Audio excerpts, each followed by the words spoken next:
Juste après que la Cour suprême a rendu sa décision d'interdire notre œuvre en Russie en avril dernier, le comité de la filiale de Finlande a demandé au comité pour l'enseignement la permission d'organiser une assemblée régionale pour environ 4000 de nos chers frères de Russie.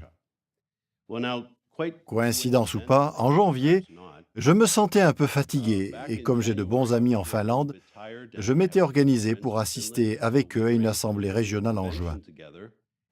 J'avais déjà reçu l'accord en janvier. Comme par hasard, c'était justement ce week-end-là que devait se tenir l'Assemblée russe en Finlande. Le comité pour l'enseignement m'a donc demandé si je voulais bien participer au programme de l'Assemblée russe plutôt qu'à celui de l'Assemblée en finnois. Ces 4000 frères avaient besoin d'être hébergés. Figurez-vous qu'en un rien de temps, 4373 lits ont été proposés. Beaucoup de frères finnois ne pouvaient pas héberger de visiteurs. Qu'ont-ils fait? Ils ont appelé la filiale pour dire « Nous voudrions payer une chambre d'hôtel, peu importe pour qui. Mettez-y qui vous voulez, c'est nous qui paierons. » Et c'est comme ça que tout le monde a pu être logé. Certains frères sont venus d'aussi loin que Vladivostok. Ils ont fait 9600 km pour assister à l'Assemblée en Finlande. Des témoins étaient dans les gares, d'autres à l'aéroport pour accueillir tous les frères et sœurs. Quand les premiers sont arrivés sur les lieux de l'Assemblée, ils ont demandé « Où se trouve la session russe ?» En fait, ils croyaient que c'était une assemblée finnoise avec une session russe. Quand on leur a dit que l'assemblée avait été organisée spécialement pour eux, ils ont fondu en larmes. Imaginez leur joie de pouvoir chanter les cantiques à pleine voix. C'était extrêmement émouvant. L'assistance maximale a été de 5137 avec 33 baptêmes. Le comité de filiale de Finlande avait organisé une visite du Bethel pour les délégués. Et pour permettre au plus grand nombre d'en profiter, le Bethel est resté ouvert jusqu'à 20h le jeudi, le vendredi et le lundi, ainsi que le dimanche, de 18 à 20h. Et ces jours-là, le service cuisine du Bethel avait même prévu de servir un repas à chaque visiteur qui passait par la salle à manger. Les frères et sœurs débordaient d'amour. Même si ça ne se fait pas trop dans leur culture, les frères finlandais ont pris tous les visiteurs dans leurs bras, les uns après les autres. Au moment des au revoir, les liens d'amour qui s'étaient tissés entre les frères russes et finlandais étaient vraiment beaux à voir.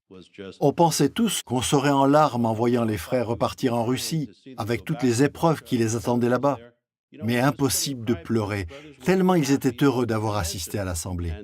Aucun d'entre eux ne s'est plaint de son sort. Ils sont tous repartis, l'esprit joyeux, et ça nous a beaucoup touchés. À peine quelques semaines plus tard, il a fallu qu'on retourne en Russie pour l'audience d'appel à la Cour suprême. La plupart d'entre vous savent qu'une délégation internationale de 18 frères était présente dans le tribunal, mais vous ne connaissez probablement pas la suite de l'histoire. Le service juridique du siège mondial nous avait expliqué que si la décision était négative, il nous faudrait quitter la Russie le soir même. Bien entendu, nous ne savions pas si l'audience durerait une journée ou si elle s'étalerait sur plusieurs jours. Nous n'avions donc pas d'autre choix que de venir au tribunal avec toutes nos affaires, prêts à partir si la décision était défavorable. À 19h, la décision en notre défaveur a été prononcée. Nous devions quitter la Russie, mais le problème, c'est qu'aucun de nous n'avait de billet. Qu'avons-nous fait? On a dit aux frères de monter rapidement dans les voitures et de filer à l'aéroport. Et pendant ce temps, on allait contacter le bureau chargé des voyages au siège mondial.